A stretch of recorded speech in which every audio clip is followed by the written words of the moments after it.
Finders Keepers, A True Story in India, by Robert Arnett, illustrated by Smita Turakia. This book is dedicated to the silent voice within each of us that prompts us to do what is right. Finders Keepers, A True Story in India, by Robert Arnett, illustrated by Smita Turakia.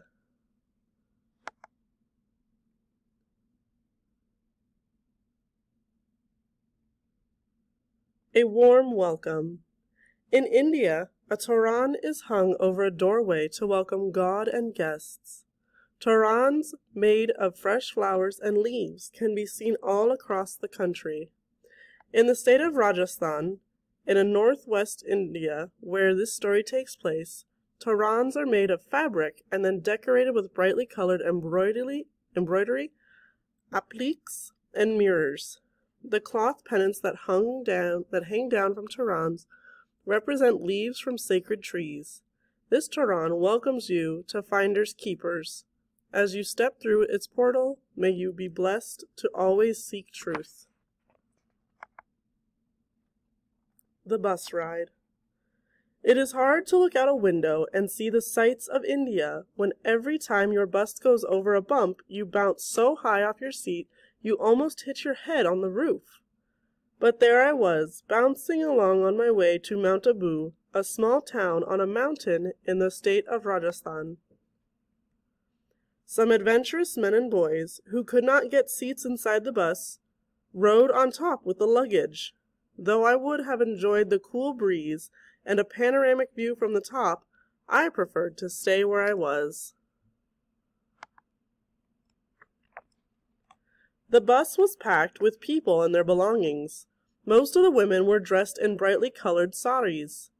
Many of the men were wearing traditional clothes and had bright, colorful turbans on their heads. They had full mustaches that curled at each end. The rainbow colors of their clothing gave the inside of the bus a festive look. Though most passengers were strangers to each other, we quickly became like a big family traveling together. Some people shared food, and others passed young children and babies around, perhaps to give their mothers a rest. The children were happy and contented to be entertained by total strangers, even by me. I knew I was far from my home in the United States when I watched a man take off his turban. To my surprise, I saw that on top of his head was his lunch. It was several flat pieces of bread called chapatis, and a few carrots. I had never seen anyone use a turban and his head as a lunchbox. We stopped for lunch at a roadside rest stop. As I got off the bus, I saw several people pointing up at a tree. I was amazed to see large bats hanging upside down from the tree limbs, roosting during the day. The harmless fruit bats, called flying foxes, looked like special effects from a vampire movie. At a nearby food stall, a man was boiling milk mixed with sugar in a large cauldron over an open fire. I bought a glass of hot milk that he topped with some cream skimmed from the surface of the steaming liquid. To cool it for me, a boy skillfully poured it from one glass to another. The delicious drink tasted like a milkshake. The savory snacks were piled high, looking appealing, and I bought some to munch on for the rest of the trip.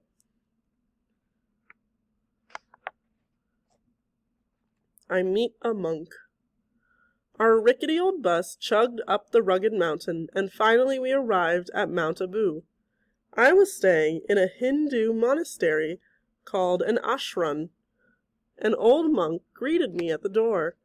He was a tall man with a long gray beard and gray hair. He wore a wool sweater and a cotton wrap-around skirt called a lungi, and a pair of sandals. I wondered how he stayed warm on such a cold winter's day. What attracted me most was the friendly sparkle in his eyes. After dinner, we sat around a small fire. The monk told me that he had spent many years as a hermit living in the forest and praying to God. "The Lord is my provider. I don't need to own anything to be happy," he said to me. As I lay in bed before I fell asleep, I thought about something else the monk had said. "All men are my brothers, and every woman is my mother." How beautiful to look upon everyone you meet as part of your family, and being as dear to you as a brother, a sister, or a parent.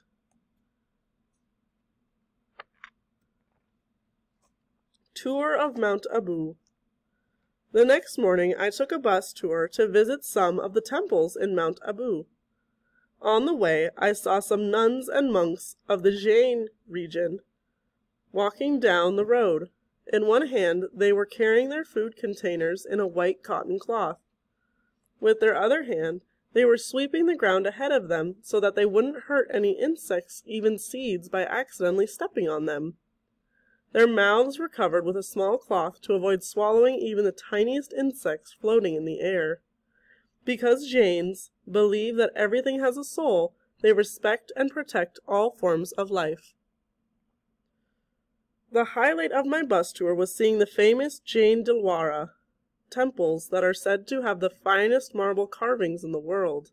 The delicate designs on the inside of the huge marble domes made the ceiling look like it was covered with snowflakes. We also went to a Hindu temple that had a statue of Shiva. Shiva is part of the Hindu Trinity and represents God's activity within the created universe.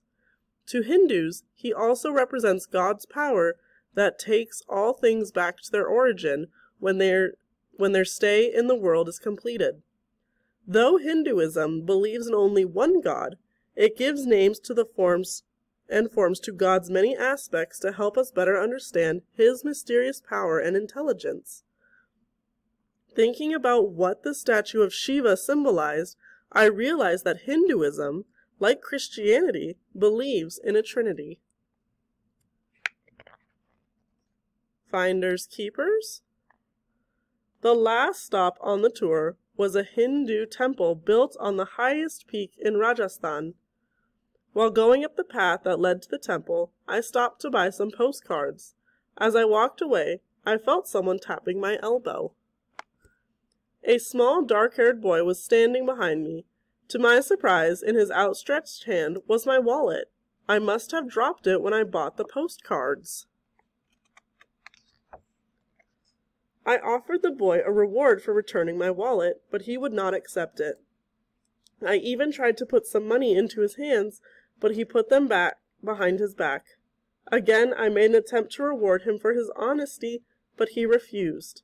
I could not understand why the boy would not take the money. I went up to a man who could speak English to see if he could help me. This boy found my wallet and returned it to me. Please explain to him that I want to reward him for his honesty. The man began talking to the boy in their language. After a few minutes, the boy did most of the talking. I was beginning to wonder if either of them understood me. Then the man turned to me and said, "This boy does not understand why you should give him any money for returning to you what is yours. The idea of accepting a reward for doing a good deed makes no sense to him. Finders keepers? No way." Which way? That night, in the ashram, I thought of the little boy's honesty again. It would have taken him many years to earn the amount of money in the wallet, yet he was not tempted to keep it.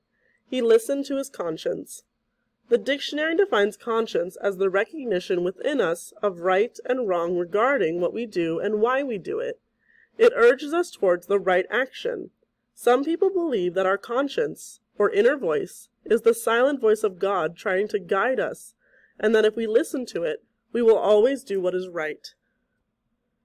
To do what is right in any situation is one of the most important principles of Indian culture, and it is one way to explain their concept of the Dharma. It means to do what you ought to do, not what you want to do. Think of the little boy who found my wallet. He never considered keeping the wallet for himself, when he knew that it belonged to someone else. He returned it because it was the right thing to do, and not because he hoped to get a reward. To him, his reward was knowing that he had done what was right, and that's the best reward of all.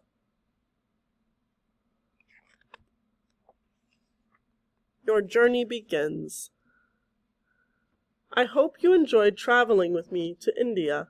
I enjoyed traveling with you. Now it is time for me to say namaste. Namaste is how many Indians greet each other instead of saying hello and goodbye.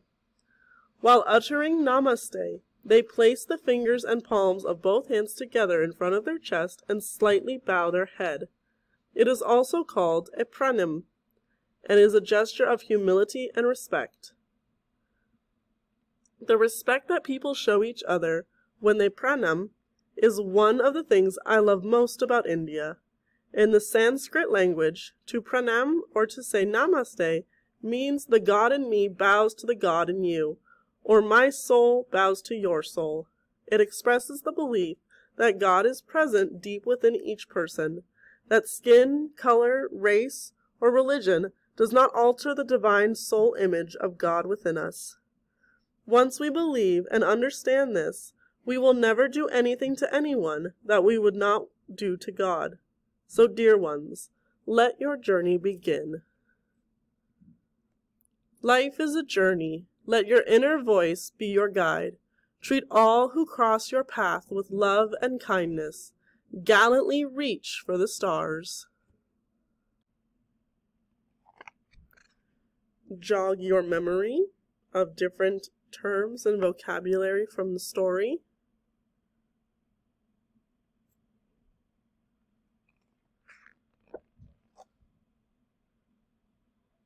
OC, can you say? Food for thought questions. Our appendix.